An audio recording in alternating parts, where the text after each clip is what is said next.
Thank you. I'm happy to be here. What is this actually, and how can we put it into our own lives to get really great results? I have the amazing Taylor Carr. Thank you so much for having me. But it is beautiful when you can be a woman who's open and loving and still smart and savvy and modern and classic and all these things, because the feminine is the all. Hello, lovelies, and welcome back to the Modern Muse Diaries. I'm your host, Taylor Carr, and I'm so grateful to have you here. And I brought back a special guest because you ladies just absolutely love divine masculine energy on this show. Ehsun Anwar, welcome back. Thank you for having me, Taylor. Part two, let's do it. I'm excited. Let's do it. If you have not listened to part one, you may want to go back and listen to it. You could probably interchange them, but just in case you haven't, can you give us a little bit of your background and who you are and what you're up to in this world? I'm a life coach from London. I'm helping married couples and anyone who's looking to become more peaceful in themselves and unlock higher levels of love within themselves, whether they're single or in a relationship. To the point. I love it. So, one of the ways that you got, I guess the way you got your start in this, or you blew up in this industry of love and dating and relationships, was diving into mother and father wounds. So, I have some very specific questions to ask you today, because I think I found you in that time, and it was so impactful for me to learn about men and their mother and father wound. I had been learning about myself for a really long time. But I had been going through this heartbreak and I couldn't understand certain things about men and what was going on. So let's just dive into some of these questions. When you say mother wound and father wound, what do you actually mean? They are both essentially unfinished yearnings and conversations that we never had with our mum and dad. And so that leaves our nervous system in a fragmented, which means incomplete place. And when we start dating, getting into relationships and marriages from that place, it's two wounded nervous systems that come together trying to finish the conversation that they wanted with their mother and father. And what was that conversation? I never heard that I'm good enough. I never heard that I'm lovable without having to please, silence my truth, silence my needs, be a good girl or good boy, and without having to perform. So when our nervous system is walking around fragmented, feeling unloved, but we've become so used to it, well, now we get a place where it's normal to say, I love you one minute, I hate you the next. That's actually impossible. Love never turns to its opposite. But the reason it's so common for fights and domestics to happen is because people are not aware that their nervous system is actually fragmented or wounded. The more whole you become through healing, the more you realize the source of love is 100% in here. But we're looking to complete that story, that unfinished conversation through our partner, which is why we romanticize wounded sayings such as, that's my other half, or I can't breathe without them, or they are the most important person in the world to me. Why are they the most important person in the world to you? Why are you two above everybody else all of a sudden? 8 billion of us, insects, trees, animals. Why is it just you two against the world? So we eroticize these things, and I'm probably pouring water on hot coals, but it is coming from misunderstanding of wounds. I love a pour water on hot coals. I do. Truth. It's truth. I think that there's so many things we've been taught, and maybe at one point it was well-meaning, and now we're just changing and we're awakening. It makes me think of the phrase ride or die. That's my ride or die. I want to ride or die. Like, but why do you want them to die with you, for you, in these actions that you're doing that would cause them to die? That doesn't quite feel like love. I think there can be something loving about that. Like, I'll make a distinguishing point that there's also something called devotion, which every spiritual tradition has recognized, which is you are actually willing to put someone's needs above your own, but it's different. It's not because you're looking for the return, which is because I did this and you did this, the transaction bargaining thing where I loved you 2 kg, you only love me 1 kg. That means I've got the short end of the stick. So you're counting and tally keeping. Devotion is simply, I'm willing to put your needs above mine. It's not self-neglect, it's different. There's no returns. There's no sneaky contract. So in that case, if you're willing to die for your beloved, that's wonderful. That can be something. But I think you're probably referring to the first part, which is really manipulation. So, I'm referring to Bonnie and Clyde.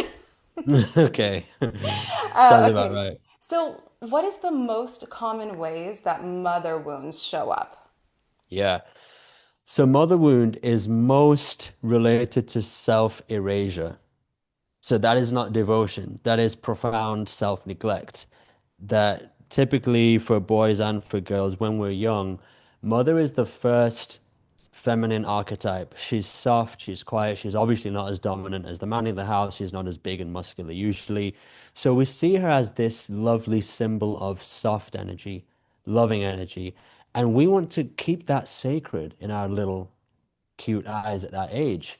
So we tend to develop amazing coping mechanisms to dismiss how cruel mothers can be and how manipulative mothers can be. Mothers will often say things, if you do that, you're a bad boy. Okay, so you want me to basically castrate my masculinity, my loud voice, or my braggadocious nature, or whatever that is, that's normal at that age, 4 or 5. These things that are developing, you're saying, cut them out, otherwise you're not worthy of mom's love. So that's where many boys learn to just castrate their masculinity and become an obedient people pleaser. And that's where this stuff about war and masculinity is coming in. So, and then with the girls, it tends to be comparisons could come in. You're not as pretty as your sibling, or you're not as clever as your cousin, or why are you not like this? And in some way, the girl starts to erase herself, just like the boy. She feels invisible unless she performs in some way. So mother wound is related to I'm not lovable unless I do this or this.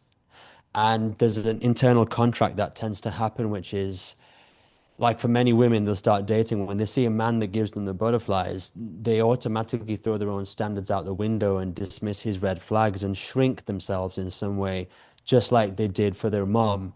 And so there's no way to discern between a man's red flags or not because you never discerned about your mom's red flags. And men do the same thing when they see a woman who gives them the butterflies, they turn into obedient puppies and they lose their masculinity. They no longer want to be decisive and lead. The leadership is gone because if they led with their mom, the love is gone and they're told that they're a bad boy. So that's one style of mother wound. So it's essentially around I'm not lovable unless I cut out something from myself, which is incredibly painful. So once you as a woman or a man have gone through these profound self-sacrificing behaviors and the person doesn't text you back when you wanted, the pain you feel is not because they didn't see you, they didn't recognize what you did. It's because of 40 years of a dysregulated nervous system, which is still hoping to complete itself through this new person, and it'll never work that way. It's only in here. Yeah, it makes me think about all the women I've worked with. It surprised me how many of them were actually dealing with mother things than father things. I've heard a lot of, Yeah. my father's the sweetest man, but my mother. And that Mm. surprised me because I had always heard so much of the other, and we won't get into my own story, but yeah, I just think it's really interesting. And I want to ask this question, and I'll ask it inverted when we get to the next topic. Sure. Do you think that there are a lot of men who are unconsciously looking for their mother or a redo with their mother and their romantic partner? Oh, hugely. That's I'm still in that category. Despite all the work I've done, I'm conscious and honest enough to say I know that the women, because I'm single right now and I'm carrying myself in as most conscious way as possible before I make a choice. I can consciously recognize that only when I see that a woman has some resemblances to my mother's bad traits, I get pulled in and something in me wants completion by being seen by a woman who doesn't want to see me. Okay? So that's one way because that's how it was with my mother growing up. I had to shrink and become invisible to go that way. So I'll give you other examples of men because it comes in so many different styles. One is a man who will allow a woman to just walk on him, install CCTV in his home. I don't know if I mentioned that one last time. Or live in his home rent free and cheat on him, and he tolerates it. And he wants to sit her down and say, okay, did you really cheat on me and why? And sh then she says, okay, but why did you look through my phone? So she has the audacity to say, yeah, but you looked through my phone, so therefore you betrayed me. It doesn't matter if I had sex with another man. Now, his nervous system is so fragmented, it doesn't matter to him if she had sex with another man. His nervous system is not hearing reality, it's hearing mother's love is once again punishing me for being a bad boy. So he thinks the blame is on him for checking her phone. So our perspectives get distorted, but it doesn't matter. He wants his mother to choose him through her, which is it's a terrible act of self-cruelty. Then you've got some men who are incredibly successful in business, but their mom always tried to clip their wings in some way and be controlling, control him. That don't be too braggadocious is not the right word. Flamboyant. Don't be too energetic and exuberant. Calm it down a bit. Don't be too happy, essentially, right? Dim your light. So when his wife steps into his business and says things like, "Hey, baby, what do you think?" And I've seen her say it nicely, and he admits that even if she says it nicely, she might say it with so much feminine energy in a nurturing way. "Hey, baby, what do you think about this strategy to execute your business plan?" And he'll why are you telling me what to do? I built this from the ground up. Do you think you're better than me? It's like that. And it got all the way to the point where he thinks that she's scheming to take over his business for herself, Wow. even though she is his ride or die. She is devoted to him from head to toe, but he cannot see it. And it kills her. So, but once again, he is looking for his mother, but he's not looking to heal his part. He just wants to see his critical mother in his wife.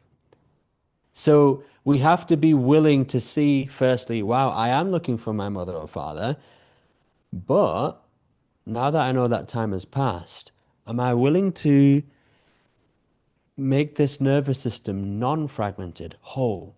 That's the key question. And that's why essentially we see it has nothing to do with the partner.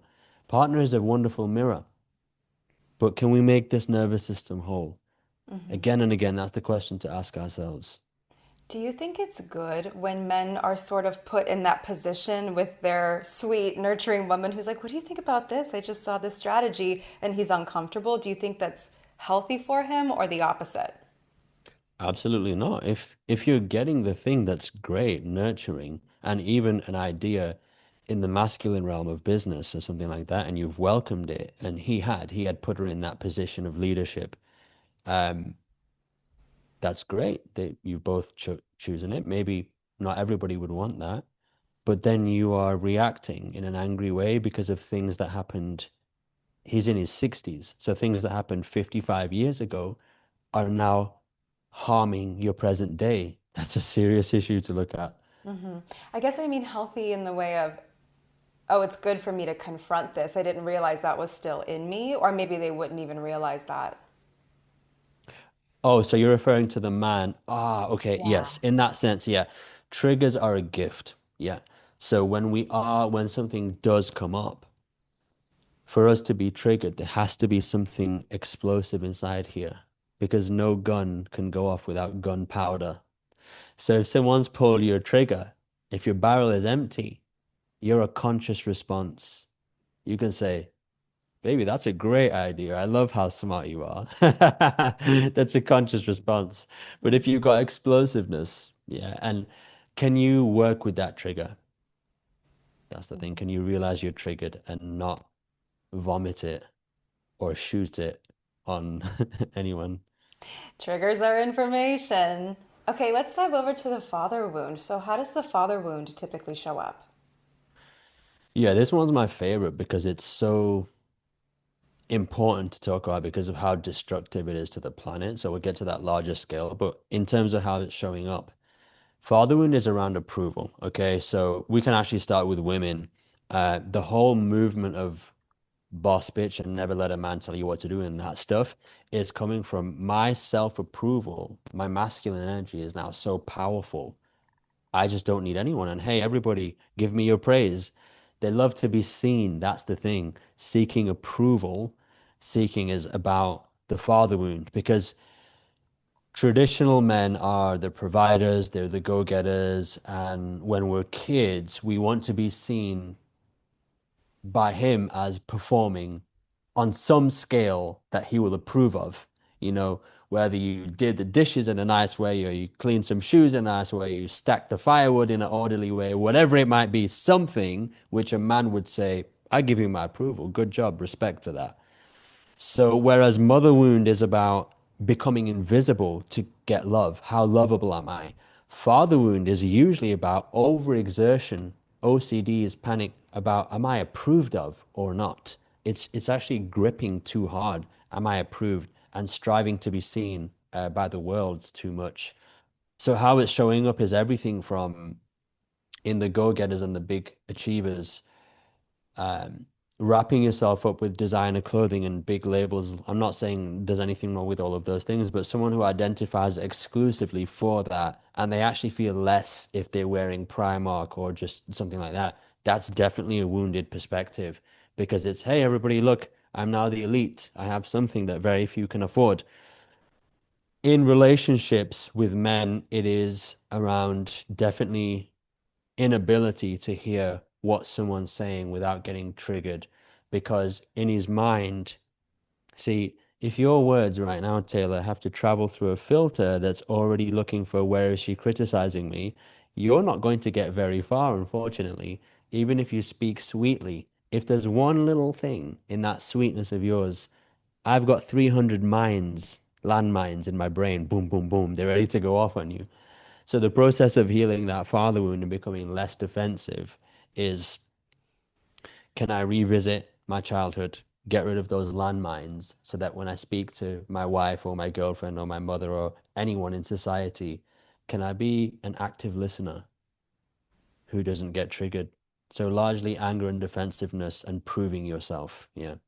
That made me so excited because I have a rule in my work. So, in my mastermind, if you come in, one of the first videos you watch is I have one rule, and it's that you do not bring defensiveness into this container. If you're defensive, I cannot help you.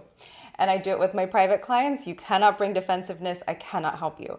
Defense is the first act of war. And so many of us are walking around with our swords up. The moment somebody is defensive, is then I'm defensive and now I'm protecting me and you're protecting you and no one's having a conversation. No one's getting anywhere. So I just got so excited because defensive is one of my least favorite things, but one of the most fun things to talk about. Yeah, exactly. That's really well said. It is the first act of war. And a shield means I'm not here to connect, I'm here to do battle. Defense means battle. The opposite of defense is absolute openness, that your point of view, even if I don't agree with it, even if it triggers me inside, I'm willing to hold it and hear it. And that's extremely uncomfortable for someone who grew up on a battlefield. That is the father wound. Fathers tend to be, you didn't do what I said, I'll give you a beating or I'll threaten you or I'll yell.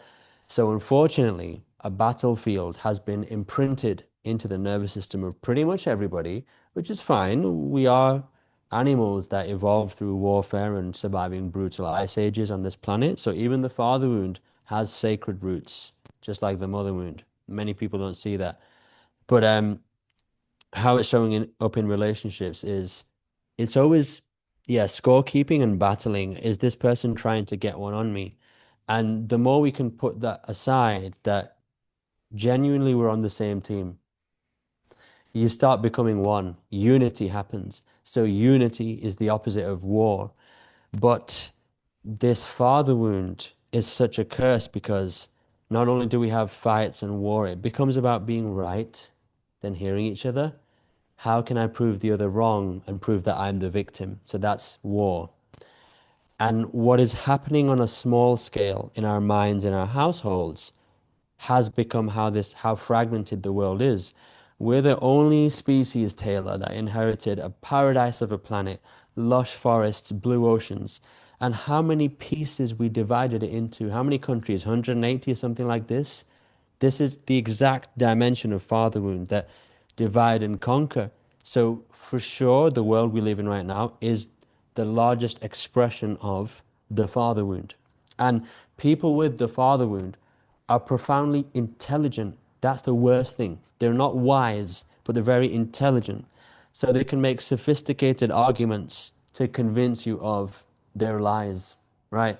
So just for example, right now, we have one particular man who is saying, we're going to build life on Mars, okay? Look at me, I care about humanity. That's the biggest lie. Because the Earth, we're going towards extinction as we speak in many ways. Soil extinction, forest degradation, air pollution, ocean extinction. Our oxygen is running out as we speak on planet Earth. And you want to say that there's for humanity on Earth? So that's the father wound on maximum volume. And the issue also becomes just like a man or woman can't spot the red flags in a partner because your nervous system is looking for corresponding fragmentation. So the woman who was taught to put her needs last, a man with a father wound is perfect because he wants a woman who just does everything for him and he doesn't even need to say much to her. She's willing to dote on him. So those two fragmentations are perfect.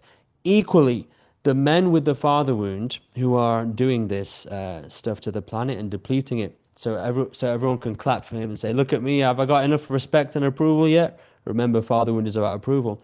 So that fragmented trophy behavior is the exact match for the fragmented audience who will clap for such men and say, yeah, this is true masculine triumph. It's a tragedy. It is a tragedy. It's painful to watch, especially, I'm in the US. I'm watching the way that masculinity is showing itself, particularly in our political climate right now. And it feels like a tragedy in my body. There's only one reason you and I can breathe right now, and that's those green buddies behind me. And they're mainly in the ocean, the plankton in the ocean and the plants in the forest. The very reason breathing feels good is because of our green family right there. That's the only reason. That's our true mother and father right there. But we act like they're just commodities to buy and sell while we look for a life elsewhere. So, another way of defining father wound is profound disconnection from love. Like mother wound is, okay, how can I twist and make myself invisible to get mom's love? Well, I'm not lovable. But father wound is just a different level of cunning and destruction. You will try to find love in places it cannot come, whether you're the burnt out career chaser who went 30 years, 40 years before making their millions, and then finally getting burnt out and saying, oh my God, I need a big cry. I need to go on 5 retreats, 10 ayahuasca trips, and then to realize that I should heal. So eventually you realize approval will not make you feel loved. So, I think the answer to this is already obvious, but I'll ask it because I already asked the other one. But that is, do you think that women are often looking for their father when they're looking for their romantic partner? Yes, yeah, massively. Yeah, it's so easy to see. Yes, but again, because we've covered it on the basics, a more insightful way is they're looking to complete the fragments in their nervous system, the fragmented part that didn't get the nod of approval and affection from a masculine figure. And that can actually be made whole even without another masculine figure. Because believe it or not, Taylor, it's a decision we make. When I say fragmentation of nervous system, what I actually mean is, let's say you're a little girl, daddy is in and out, he's working a lot, and when he does come in, he's quite explosive, or he's an alcoholic. Your brain is taking snapshots of masculine figure, the guy that brought me into the world, the guy that's supposed to protect me, and then it creates a meaning that says, oh, masculinity is actually not safe. It's explosive and it never approves of me. Okay, cool. That's the snapshot I've taken. So now I leave home and I look for that archetype, explosive man who will not approve of me. Like that. So what happens then if we go into that nervous system and we dismantle that whole snapshot and the emotional circuitry that was tied with that mental snapshot? So trauma is always mental imagery or memory with profound grief in the heart and the gut. So if we can dismantle the image and also dissolve the energetic charge, all that's left is a nervous system that feels how you were when you were a child, which is blissful, whole, loving, sweet towards everyone for no reason. It's like the story I gave about the ants and the bumblebees. We're just a ball of love naturally. So these fragmented nervous systems, it's beautiful to heal with a partner, but the most potent way is within always because it is your nervous system. So And I would say first and foremost, definitely go there before you bring a partner in. It's worth it. I always tell women that I work with, if you're single, you're in the most incredible moment in your life. So enjoy it because if you desire love, you're in the moment before. So enjoy the moment before. You'll have it, but this is the moment for you. I'll share a little bit of my own father wound stuff just, because I love the honesty Sure. and vulnerability of us sharing stories, but my audience knows my father was a drug addict and very abusive and an alcoholic, and I watched him beat the crap out of every woman he ever loved until he died suddenly when I was 15 and drugs were involved.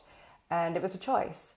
And so, as much as I was very wise and healed as much as I could, I did the opposite of looking for the aggressive man. I looked for the very passive man because that was safe, the younger men because that was safe.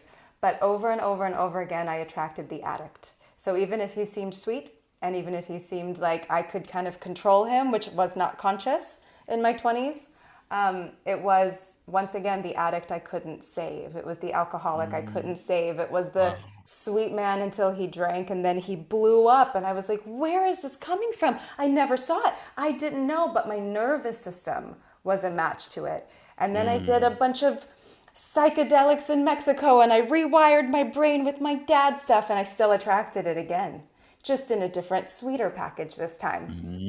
it's And layers, layers. it was a tricky Mm, one where I had to learn how to rewire my type completely to actually like trustworthy, grounded men with full identities who didn't really have drinking and didn't party and didn't do these things that consciously I said I wanted.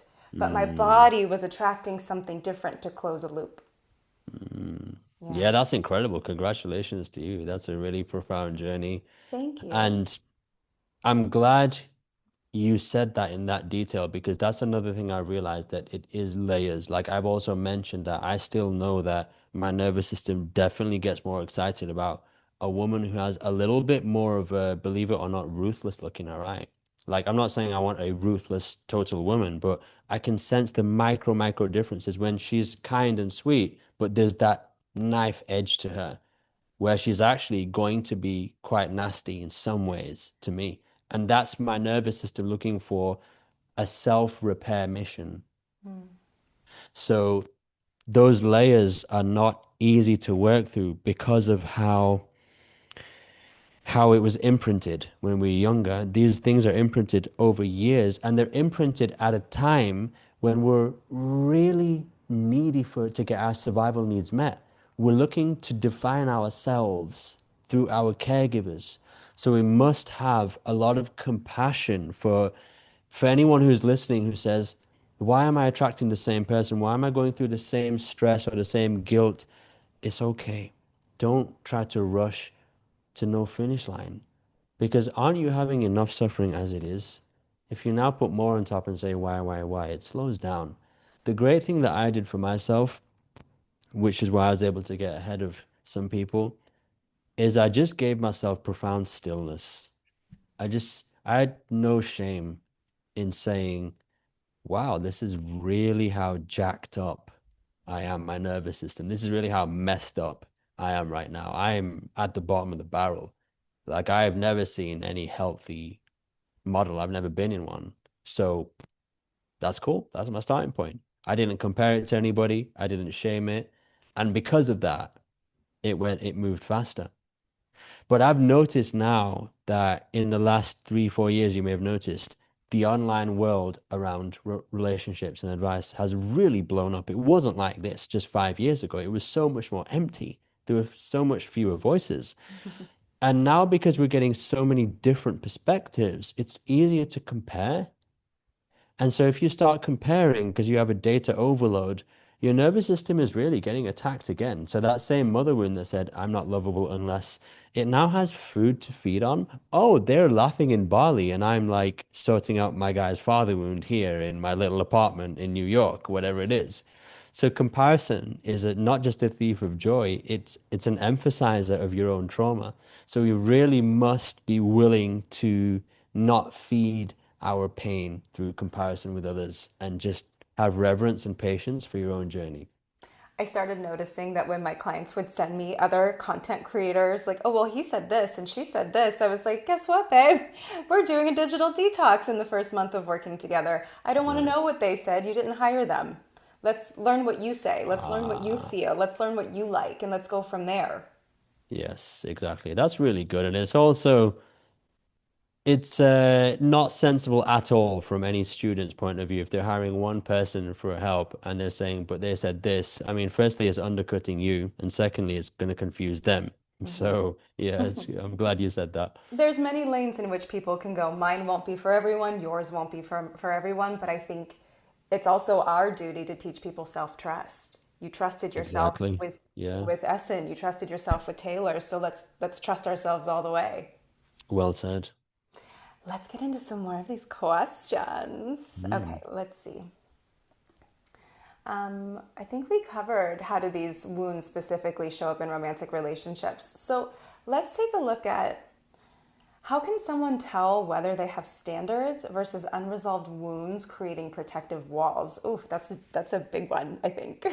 That's a really good question. I got excited when you saw that, and it came to me so fast. The answer, in my view, is standards are clean in the sense that there's no resentment in you, judgment towards the other, passive aggression, or even subtle superiority complex about me that I am holier than thou because I've done this healing and you haven't.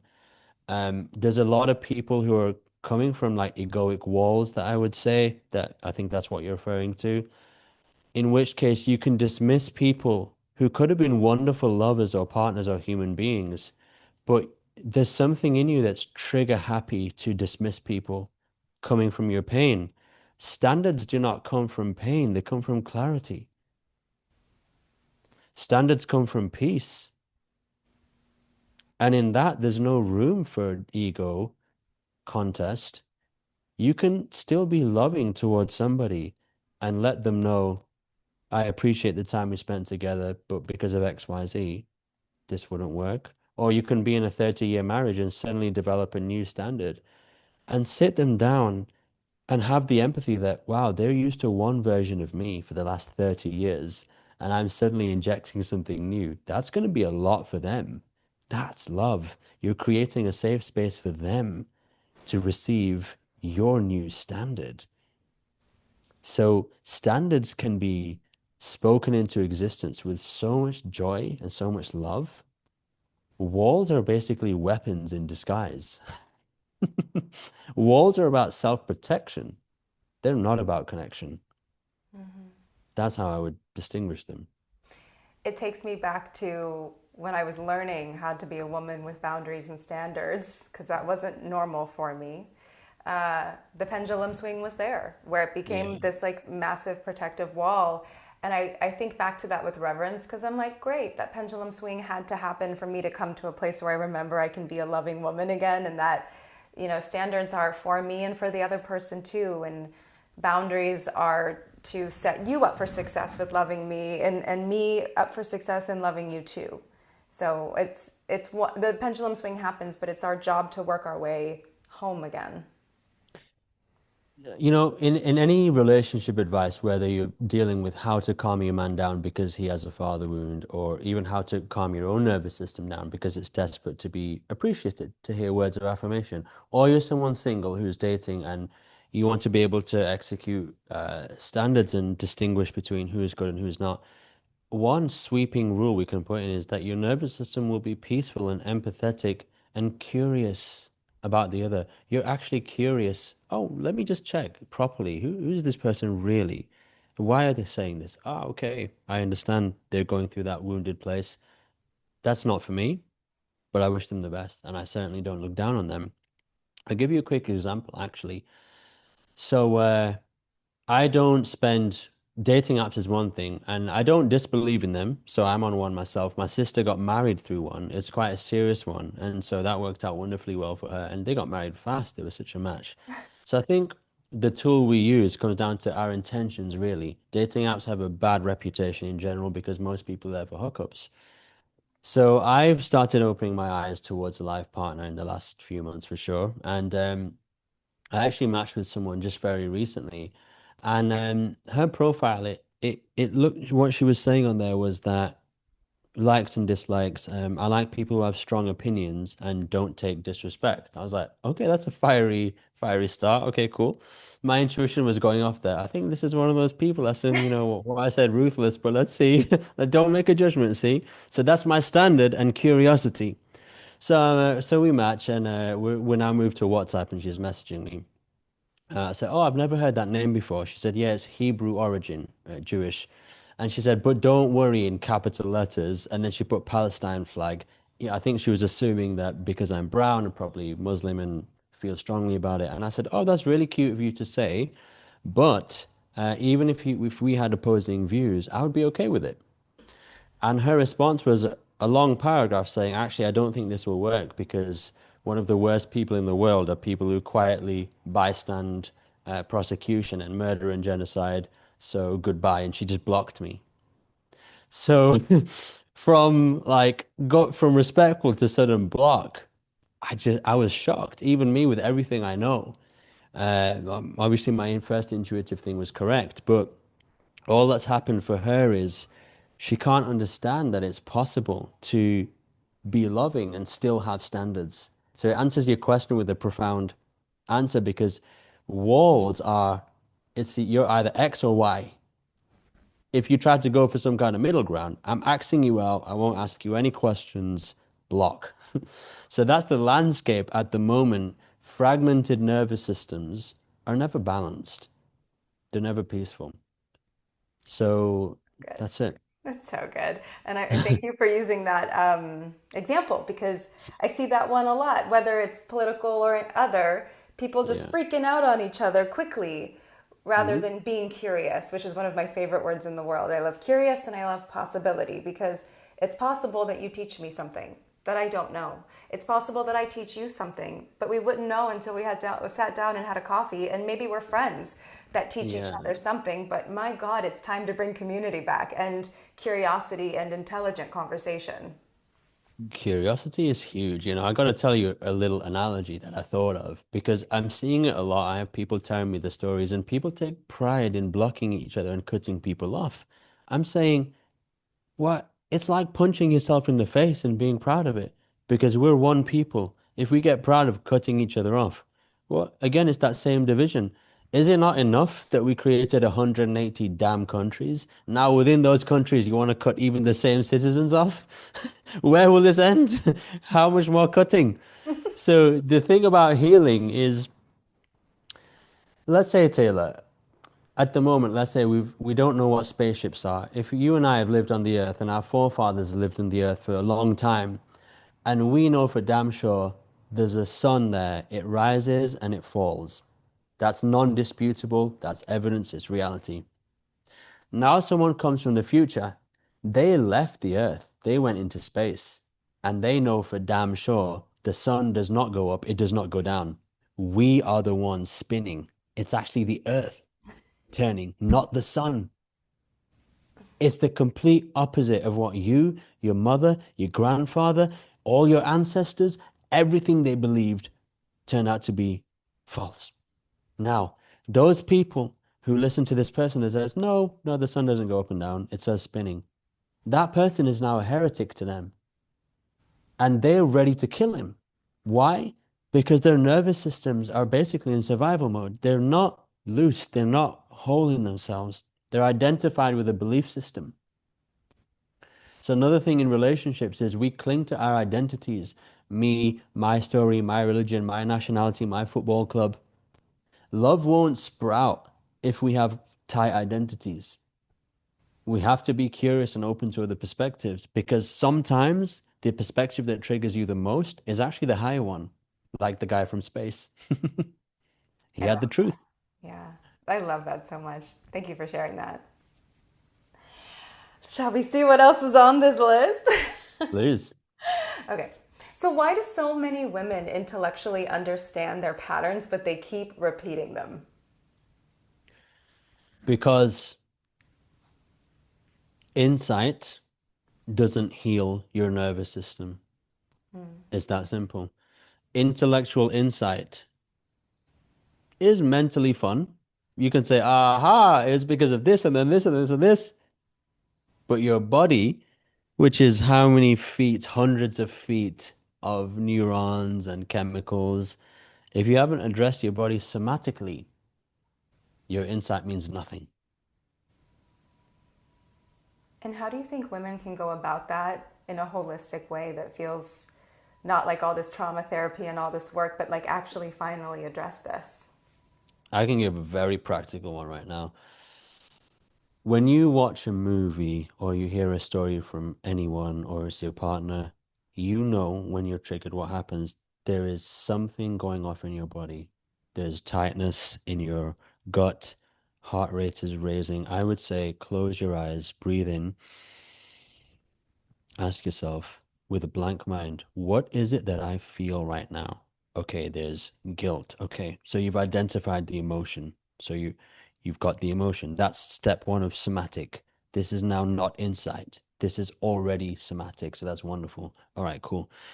Now let's work with that intelligence in the body. A lot of people they have no idea that you can tap into the intelligence in your body. Not this. This is the intellect. Your body carries a different kind of intelligence. So your cells have intelligence inside them. So if you silence your mind and you start to go into your body, you ask your body, why, you ask the guilt, why are you there? Why? Like, what is your purpose of your existence? Because it has a purpose. It'll answer. That's where all my healing programs come from, self-inquiry. And guilt, for example, is there because a memory will flash back when I was 4.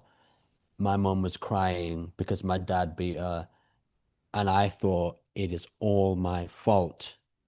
So listen to this.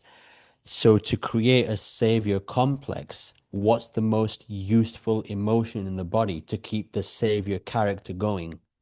Guilt. The savior needs guilt as fuel to rescue somebody. So your guilt you created a very long time ago. And so when you breathe into it and you say, I have compassion, but I don't need that now. If you sit with the emotion in its purity and you breathe into it, it starts to dissolve. And when it dissolves and dissolves and dissolves, there's less layers of energetic charge in your body. So now, 2 weeks later, the same trigger comes up and you're like 60% less triggered. Wow. Now you're conscious enough not to break down, not to lose your standards, not to do things that are self-harming you. So that's the wonderful journey of practically healing your body in real time. Dissolve the charge from the body. Exactly that. I'm so glad you mentioned the body intelligence. I have a small container, a group container of women who want to coach like I do. So I'm teaching them, integrity is the key of the whole program. And yesterday we spent a whole call going, okay, if you get stuck, take them in their body. If you get stuck, take them in their body. They're Yeah. going to take you there. You just take them into them. That's it. We are so wise. And the more we learn how to trust our own wisdom, the better life becomes. It really is that. And once you get really good at tapping into your body's intelligence, and the body is the animal part of us. So animals are typically concerned with one thing and one thing only, self-preservation. How do I keep this body intact? How do I stop it from dying? So if you look at anywhere on TV, debates, news channels, or anywhere where there's a group of people, just look at the way their bodies move and feel the tonality of their voice. Essentially, everyone's trying to get one up on each other in some way. It doesn't take long before the power balance feels uneven and everyone's grasping for power. Why? Because they're unaware that their body is fearing annihilation. So if I sit here, let's just say, this is obviously not true, but let's just say in some way I felt like I have to be the boss, I have to be the superior one. It's only because my body fears annihilation. But if my body feels like I'm utterly safe, I'm so safe, there's no threat to me whatsoever, now I can speak to you with wisdom and love. Only because I feel like this body is not going anywhere. I'm safe. I'm totally safe. So in that case, even if you said something, which obviously I know you wouldn't, which was rude or disrespectful, even in that instance, because my body is out of self-annihilation threat, I can guide you back. So So good. I love that so much. Thank you for sharing that. What do you think are the biggest emotional wounds that you see in men today? Men are exhausted from performing. And what emotional wound is that coming from? Typically the father wound, because it's around performing for daddy's approval. I mean, they're absolutely fatigued by it. And what they don't realize they really want is release from the chase. That's what they really want. If you look at how excited men get when a football game is on or some kind of sporting event, even the most passive nice guy is suddenly a lion. When the guys score a goal like that, right? It's all coming out, all the testosterone is flowing. Why? Why is a sporting event evoking so much? Well, I'll tell you exactly why. A sporting event, a competition on the highest level, is about the highest level of tension. If there was no tension between the two sides and a seeking of release from tension, which is performance, there'd be nothing to get behind.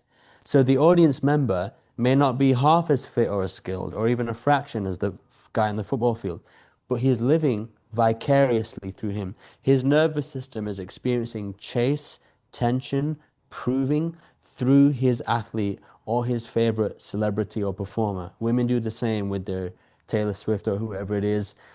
I'm not denying musical greatness, but the large great part of performing and wanting to be seen, they're living through that. So for men, it's definitely the wound of thinking that getting approval of others is something special, and it's just not. Jim Carrey said it in one of his wonderful speeches. He got up and got an Oscar, said, "Yeah, one more award just to prove how good I am as one of the best actors in the world. So finally, everybody can see I'm good enough." Did you see it? I feel like I've seen it. He's done some amazing things over the Yeah, years. he got into spirituality and he realized what everyone's doing. Now, as I told you, a fragmented nervous system will get the applause of other fragmented nervous systems. Yeah, look at all the approval you're getting. You're great. There's nothing great about getting the applause of thousands of people.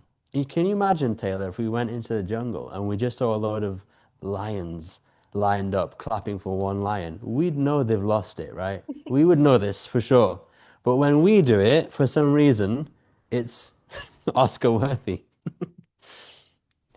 It makes me think about our last call when you were talking about sort of like I'm speaking in this new way. And sometimes you just got to do what you got to do to get the eyes on you to get the work out, right? And we shared that we both do that where it's, I'll sell you that you want the relationship, but I'm going to give you a relationship with you like you've never had inside the container because you may not be buying that on the front end, not to make you buy, but to get you into what really matters.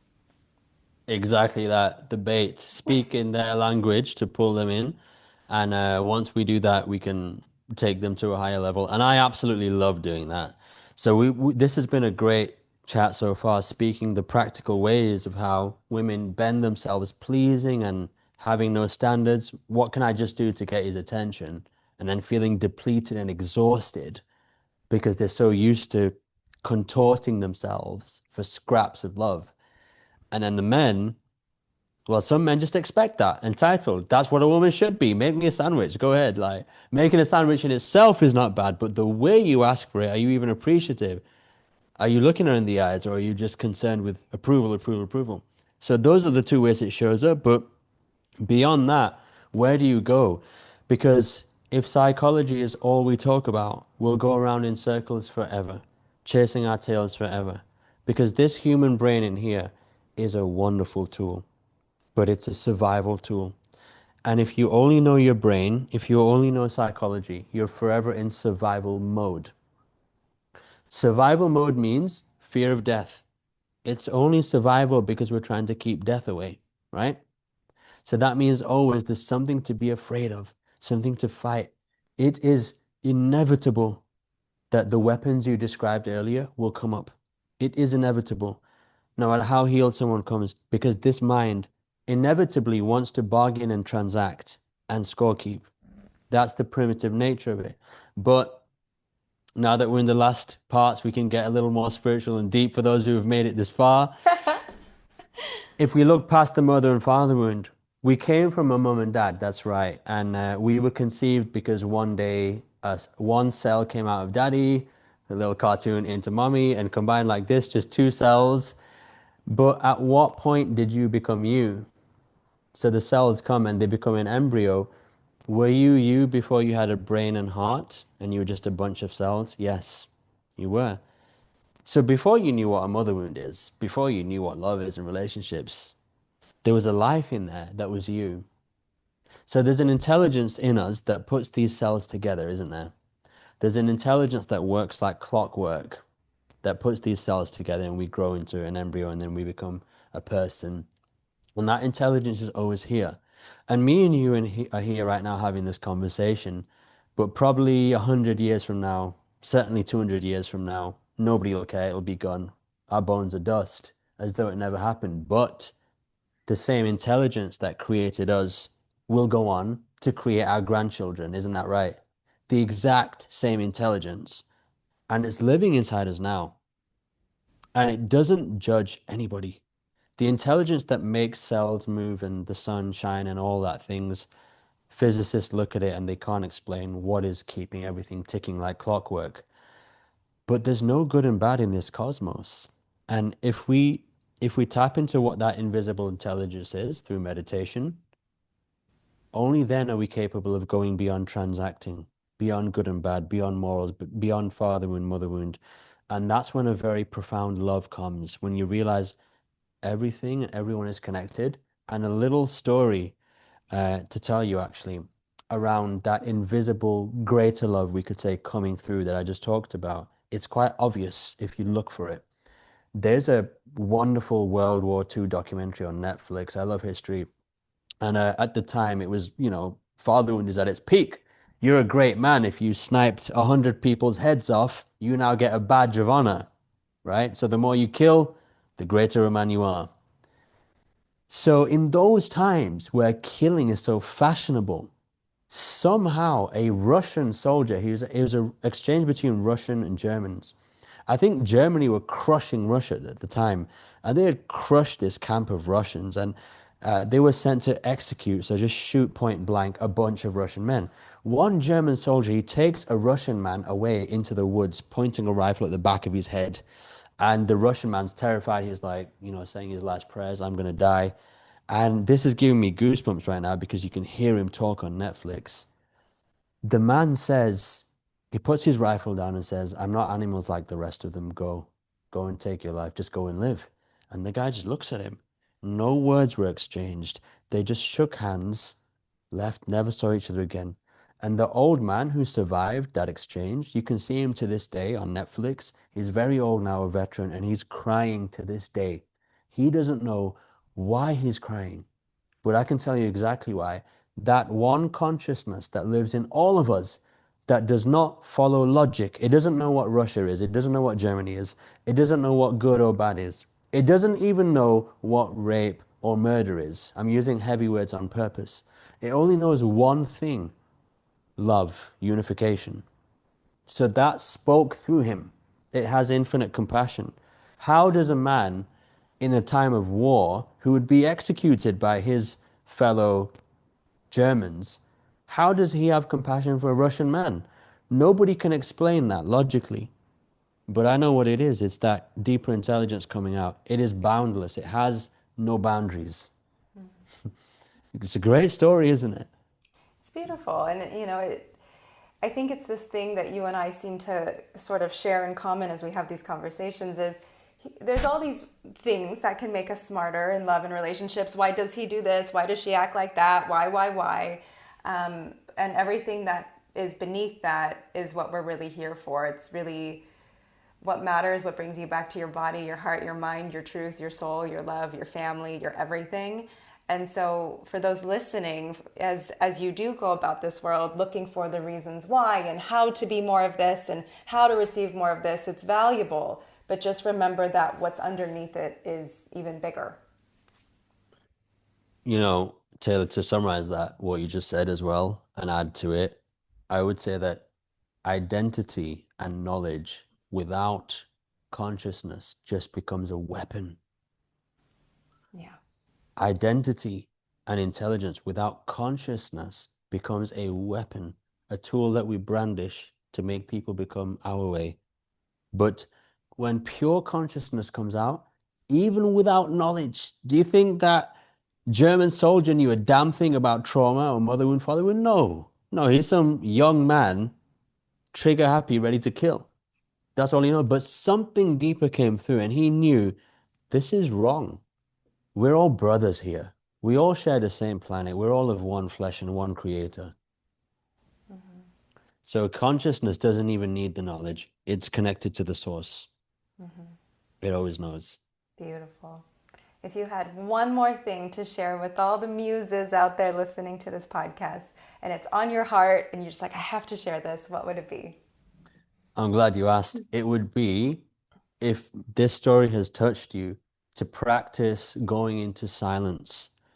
That means, can you put down your name, your history, your identity, your belief systems, your knowledge of psychology, and can you wipe yourself out in a way where you get in touch with the underlying intelligence of what you are?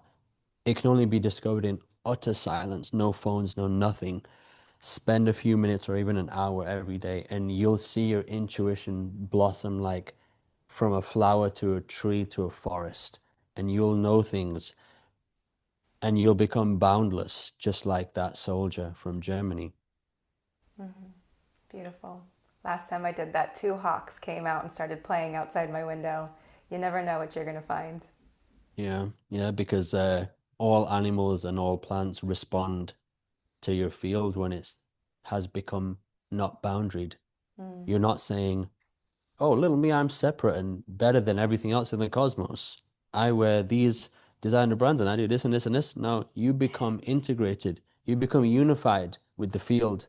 So now everything wants to come and taste that unity with you. It's the same for me. My animals, cats, they always come to me when I'm meditating like that. Beautiful. Ehsun Anwar, this was our second podcast. Thank you so much for being here. Where can the people find you? So my Instagram, EHSUN_Anwar. That's how you spell my name. On there, there's a link at the top that leads to my website and my programs for anyone who's interested in really deep healing and really deep consciousness. We go deep in my programs. So this has been really fun, Taylor. Thank you for having me. Thank you so much for this, and I know my audience is so grateful, and I'll make sure all of his links are below, ladies, so make sure you give him a follow, check out his work, and I'll see you in the next episode. Thank you. Bye for now.